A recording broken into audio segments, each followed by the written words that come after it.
In this episode, I'm building a giant redstone door, upgrading my gold farm to add auto crafting, and I'm finally sorting out my new storage system. Well, hello, all of you beautiful people out there in Minecraft land. How are you today? I am fantastic. Thank you so much for asking.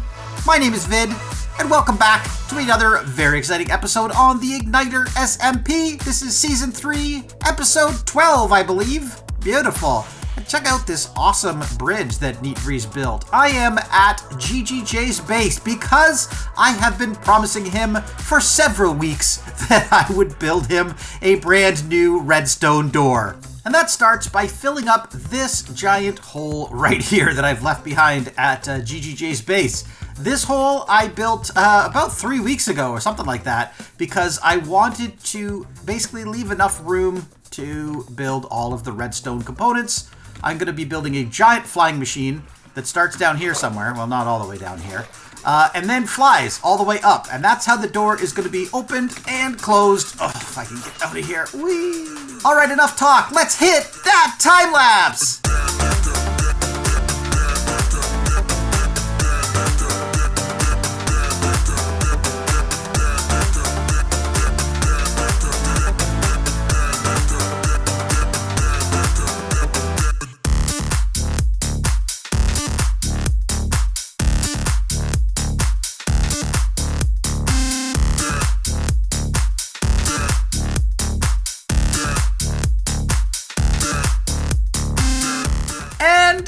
Time lapse, and check it out. This is definitely one of the bigger redstone machines I've ever built. Certainly the biggest flying machine. No, it's not. It's funny because here I am thinking to myself, this is the biggest redstone machine I've ever built. And then even further, this is the biggest redstone flying machine I've ever built. Not even close. I mean, you guys saw earlier this season when I dug that big hole, right? And I built giant flying machines and giant trenchers and everything. So this is really just it's just an average, Monday afternoon for me. Anyway, this is the door. I have been promising GGJ that I would build him a redstone door to go in this fantastic space, and now I have done it. So all that's left to do is push the button and start the thing. And so that is what I'm going to do. Here is the button, and we give it a push. Oh, thought it wasn't going to do anything for a second, but nope, here it comes. Woo! Oh, that sounds fantastic.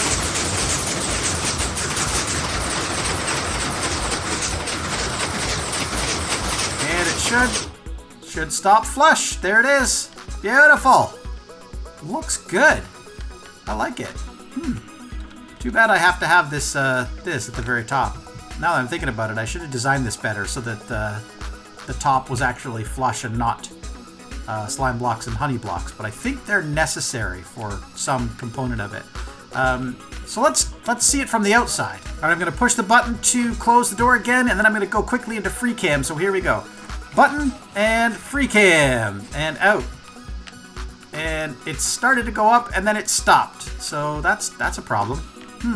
Wonder what is wrong. Hi Vid. You Hi. have summoned me. I have. Take a look at this beautiful combination of slime and honey blocks on the floor, surrounded by beautiful white quartz. Do you have any idea what this is? It's a very weird patterned thing. It's a very weird patterned thing, yes. I want you to come over here and do the honors. Now, you're going to have to stay away from the white quartz and the everything, okay? Yes, on the blue is fine, on the stone is fine, okay? When you flip this lever, make sure you only flip it once, and make sure you wait until, the ride has come to its conclusion before flipping it again. Otherwise, bad things could happen. Okay? But totally, now I'm scared. Yeah, demise is over, right? Be scared. Yeah, this could kill you. No, it probably won't kill you, but this almost killed me. This took a lot of effort, a lot of building and rebuilding, a lot of testing, and a lot of resource gathering. But I hope you like it, dude. I hope you like it. Go ahead. Okay, here we go.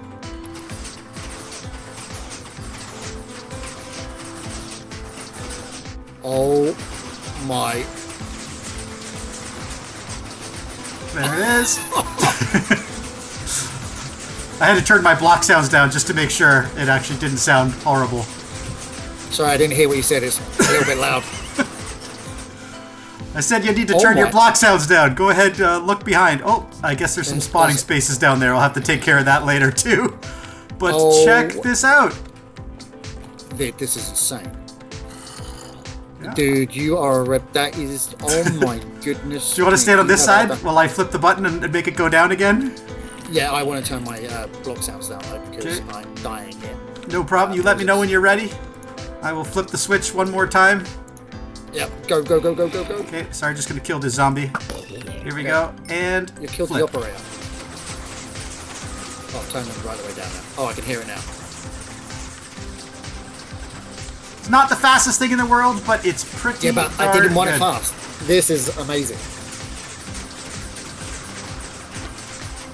Oh my word! And it stops beautiful. Oh, that is insane.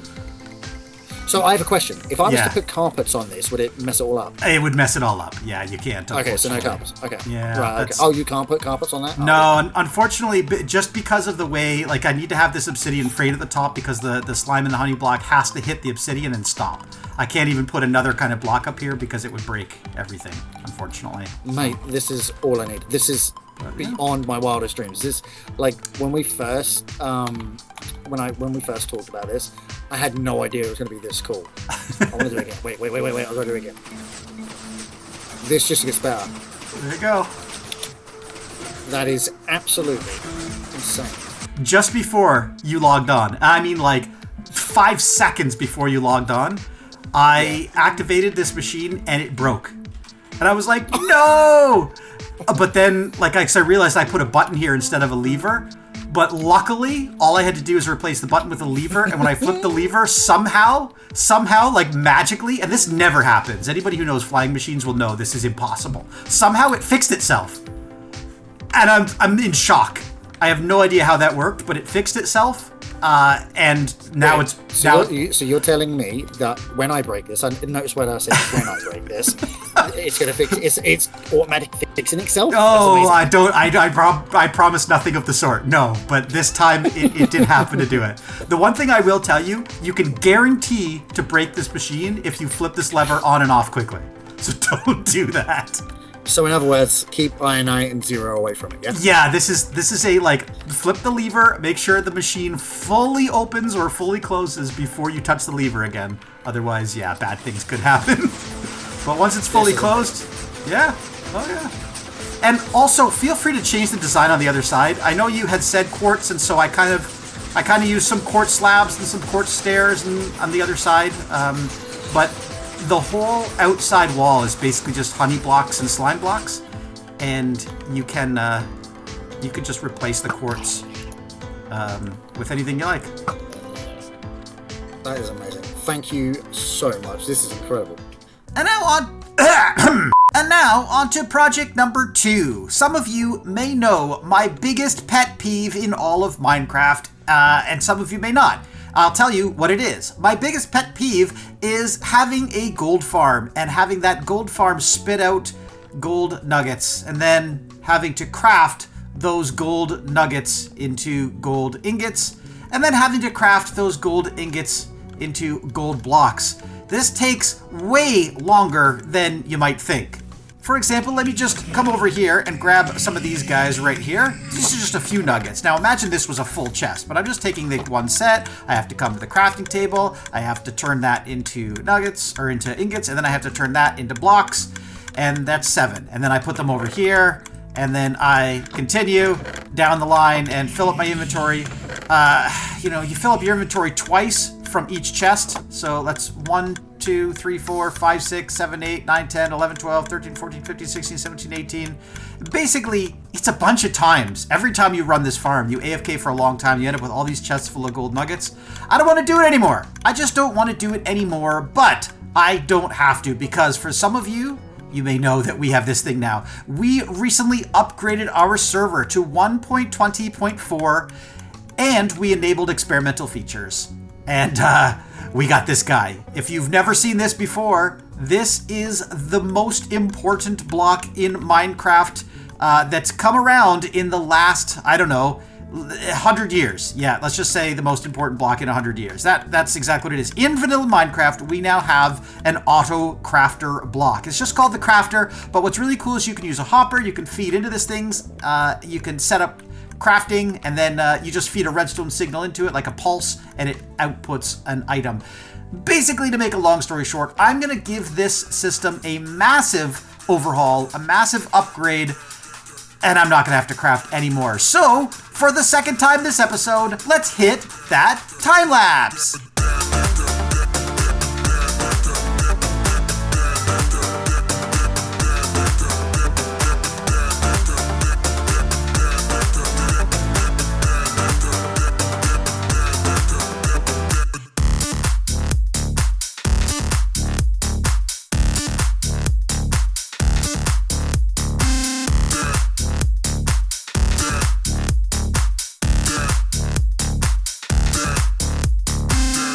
End of time lapse, and I had to leave the shaders on for this one. I rendered out the time lapse, and I realized, man, everything looks so orange. It's like Blade Runner 2049 out here. Am I right?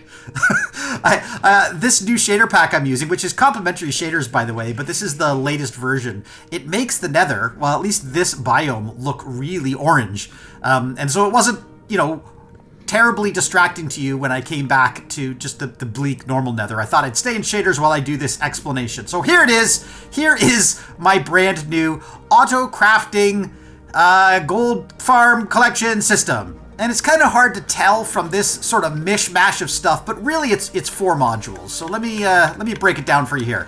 Well, 5 if you count the middle. So basically I still have this sort of collection platform up at the very top. The collection platform is basically where the zombie pigmen fall and land and die, and all of their drops go into these hoppers, and basically the hoppers go in 4 different directions depending on exactly which way they land. If they land slightly off center, they go to one of these 4 other modules. So let me just show you one module here. So don't look at the bottom hoppers yet. Look at the top hoppers. I'll get to the bottom ones. So the drops come along this top hopper over here, and the first thing they're going to do is pass by an item filter. So this is just a standard Impulse SV item filter. I'm filtering gold nuggets. By the way, don't ask me why my whole inventory is full of carrots. If you know, you know. So I'm filtering out gold nuggets here. So the gold nuggets, nope, that's not what I wanted. Yeah, just got a little confused there for a second. Confused by my own redstone. That's nothing new. The first filter they go through is this one. So again, standard Impulse SV item sorter. This one is sorting out rotten flesh. So all it's going to do with that rotten flesh is feed it through right here, this set of hoppers, and everything's going to end up in this dropper right here, where it just basically gets spit into lava. So basically discarding all the rotten flesh. We don't need any of that junk. Everything that's not rotten flesh, which should be all of the gold ingots, nuggets, swords, not rotten flesh, everything that isn't rotten flesh, chicken, feathers, whatever, will go down this hopper line, and then we have a second item filter, and this is the one that is actually filtering out the gold nuggets. Anything else, by the way, just goes right past and into this chest, and we do end up with, we shouldn't have a gold nugget in there, that must have slipped through somewhere. But things like raw chicken, because sometimes we get those chicken jockeys and they fall and whatever. But the gold nuggets, this is the important thing. So the gold nuggets are being filtered out, and they're getting fed into this crafter right here. So when this crafter fills up all the way up to the top, you can see it's constantly being pulsed by an observer thing over here. This is basically just 2 observers facing into each other. They're constantly pulsing. When this fills up with gold ingots, nuggets. When it fills up with gold nuggets, it's going to craft a single gold ingot, and then it's going to be automatically pulsed out into this chest right here. Now this chest is immediately just going to drain from this hopper into this lower crafter right here, and this is where the gold ingots are going to collect. And when this whole thing fills up with gold ingots, again, they're going to craft. Now, this one works slightly different because you can't constantly pulse it, and this is a good reason why. If you pulsed it, it would actually make a bunch of things that are in the way. For example, 2 gold ingots would give me a light-weighted pressure plate, and I don't want that. I just want this to craft gold blocks, so I have to wait until the whole thing is full. Luckily, when the whole thing is full, it spits out a signal level of 9, and I'm using a cool little trick over here where basically what I do is I read the output of another crafter. This one is set to output 7 because I have 7 buttons pushed here. 7. So this is reading a 7. This, like I said, is outputting a 9. This comparator right here is subtracting 7 from it to give an output of 2. And that would be 1 here and 2 here. So when that guy fills up, the signal becomes 9. These both light up. I finally do pulse this block, which activates this crafter and spits my gold blocks into this hopper, which then drains into this chest. Man, oh man, that was a lot of explanation for a very simple process. All 4 of those modules do exactly the same thing. You can see I've just replicated it 4 times, but they are all offset 90 degrees apart. And then, like I said, these chests at the bottom here, they're going to fill up with gold blocks, but that's why I have this minecart going around, which is basically just going to pick up the gold blocks. It's going to run over a bunch of hoppers and drop them off. And so I should have a bunch of gold blocks in this chest down here. And let's just check that. Boop, there it is. I actually AFK'd this farm for about 8 hours, and check that out. I got a lot of blocks. I calculated it roughly. This farm gives me a little over 83 blocks every hour, which I think is a pretty good amount of gold blocks. All right, I'm absolutely loving my auto crafting new gold farm setup over there. It's gonna feel so good to not have to craft gold ingots and gold blocks anymore. Now I can just sit back and collect exactly what I want, which is the gold blocks, without having to do any additional effort but AFK. It's so good. It's so good. And that kind of inspired me to do yet another big project this week. And I gotta take you over to Relic Runner, because that is where this project is gonna start. Ooh, look at that, it just went all purple. And here we are over at Relic Runner, the giant minigame, mega game, experience, whatever you want to call it, that is my massive project for this season. I am just about ready to finally start moving all of my stuff from my starter base over here, where I'm going to be building for the majority of the season. Part of that is going to be building a brand new storage system, and that's basically what I want to do today. So I've kind of set up where I want to build the storage system, and if you look kind of behind me, you can see there's already a beacon set up there. In fact, I've already dug a bit of a hole. Let's go take a look at that. Ow. So right above where I have this beacon laid out, oof, there's a hole right here that I have hollowed out.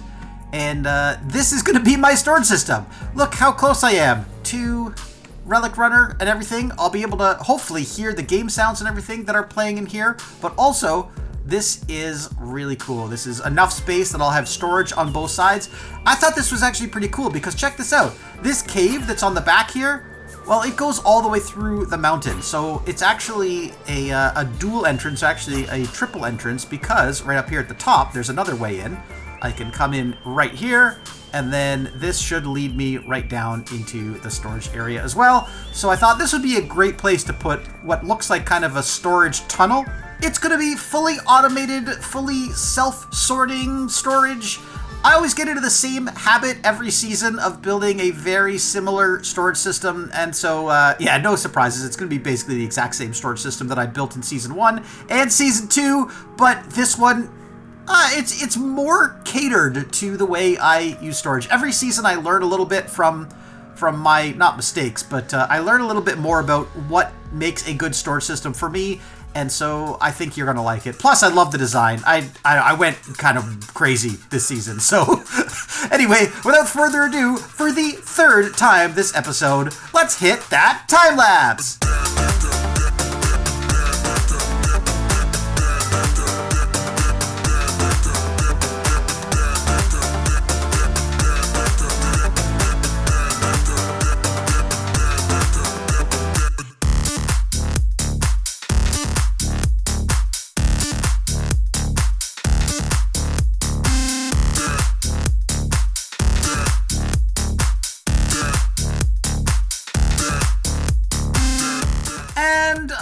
Time lapse, and check it out. Here I am in my brand new storage system. I really love the way this came out with the purple and the black and the ochre frog lights. I think it looks pretty freaking good. I've got lots of storage here, not nearly as much as I had in Season 2, and again, not nearly as much as I had in Season 1. I think in Season 1 I had something like 378, something like that, different unique chests.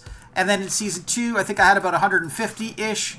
And then in Season 3, that's this one, I've got 100. 100 chests. I've got basically 25 chests on the bottom, and then another 25 chests on the bottom on the other side, and then above them, another 25 and 25. That's 100. I can math. That's the way it works. And the way this system works, by the way, is that basically, well, in order to load stuff in, you got to go into the secret back room over here. So hidden, kind of tucked away right in this area right here, we have this. And this is also how you access all the back and get in there and program the, you know, item sorter filters and everything like that. But over here, I have just a standard, this is my shulker box unloader 1.0 design. It's really simple. There's nothing complicated here at all. I've basically got this unloader feeding into this chest, and then this chest just feeds down into a dropper down below, which is spitting items up there. They're going to go around and around and around in a circle if they can't fit one of these hoppers before they get fed into the storage system. If I want to lock these, by the way, I just flip the switch and then they stop actually spitting items down. But then if I want to unlock, I just do that. Normally these are actually supposed to be locked, so I don't know why I had them all unlocked. I think it's just because of the way I built it.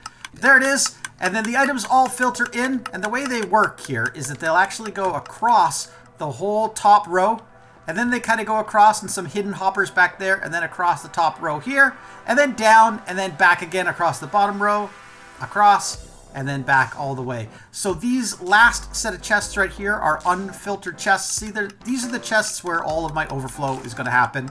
And basically, if you've never seen me do this in a previous season, what I do is I just let these chests kind of fill up with stuff, and that lets me know what other filters I need to actually apply. Right now, the only thing I have in this shulker box, as you can see, is stone, and I just have this very first chest set up for stone. There it is. The automatic sorting system is working just flawlessly.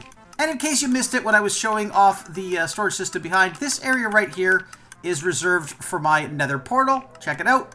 Yep, nether portal is going to be right here, built into the storage system, and that way I can very easily get from my storage system out to the rest of the world.